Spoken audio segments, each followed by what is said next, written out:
We're making a stunning dish today, perfect for brunch. We're making potato cakes with spring onion, avocado, crispy bacon, and then keep watching for my essential tips on how to make the perfect poached egg.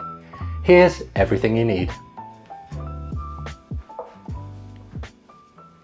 To begin, we need to make our potato cakes. So I've got roughly around 225 grams of potato, and all I'm going to do is peel them, chop them up, and then boil them in some salted boiling water until fork tender. So while our potatoes are cooking away, I'm going to take 2 spring onions because I want to flavour our potato cakes with spring onion. So I'll just simply run some chopped spring onion through it.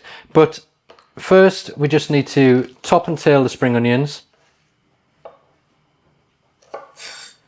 And then I'm going to chop the green bits and keep them for garnish. And then the rest of the stem is going to go into our potato cakes. Chop them up as finely as you can. So the potatoes are now cooked and I've drained them. And I cooked them long enough so you can squish them down easily with a fork. I'm now going to add in 20 grams of butter and mash the potatoes until smooth.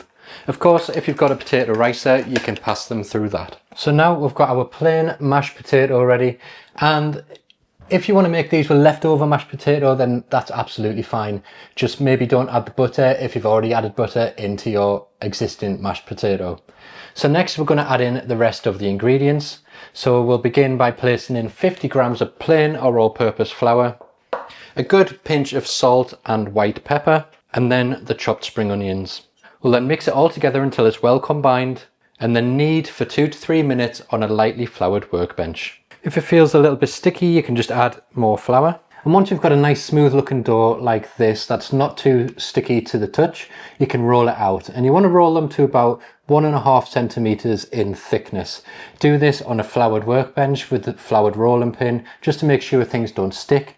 And then cut them out with a cookie cutter or a glass, or you could even just use a knife and cut them into squares or triangles. This mix should make 4 to 5 potato cakes depending on how thick you roll it out.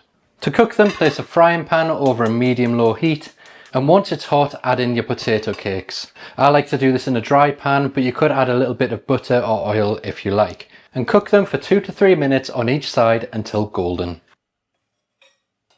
So now our potato cakes are cooked and ready, and the beauty of these is you can do them in advance, so you could even do them the day before and then reheat them for when you want to use them. Now we'll put them to one side, we'll warm them back up later, and we'll prepare the rest of our dish. So for that, in the same pan that we cooked our potato cakes, I'm going to place in a few rashers of smoky streaky bacon.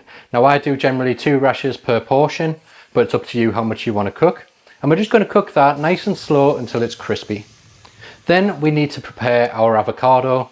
So we will cut that in half, give it a little twist, remove the seed with the heel of the knife, then scoop out all of the beautiful avocado and slice it up nice and thin. Then you can just use your knife to press it down and it'll fan that avocado out beautifully. And then we'll move on to making the perfect poached eggs, and I'll talk you through my few essential tips to get them right every single time. Tip number 1 is to bring a nice deep pan full right to the top with water and bring it to a boil.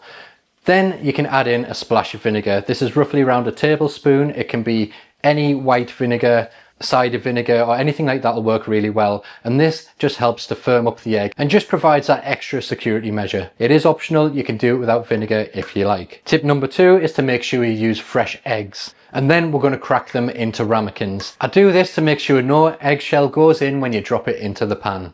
Just before you cook your poached eggs and your bacon's ready, place your potato cakes back into the bacon pan just to warm through, and the bacon fat will add amazing flavour to the potato cakes. Now to cook your eggs. Once the pan is boiling, turn it down to a gentle simmer. Then gently place in your eggs and set a 3-minute timer. 3 minutes will be perfect for a nice runny yolk. The reason we have a deep pan is because as the egg falls to the bottom with gravity, the water's pushing up and it helps form that beautiful poached egg shape. After 3 minutes, take them out and drain them on a plate with a little bit of kitchen paper. And now we can assemble our dish. To serve, start with one of the potato cakes and then place about 1/4 of an avocado on top of that. Season it with a little bit of salt and then place another potato cake on top.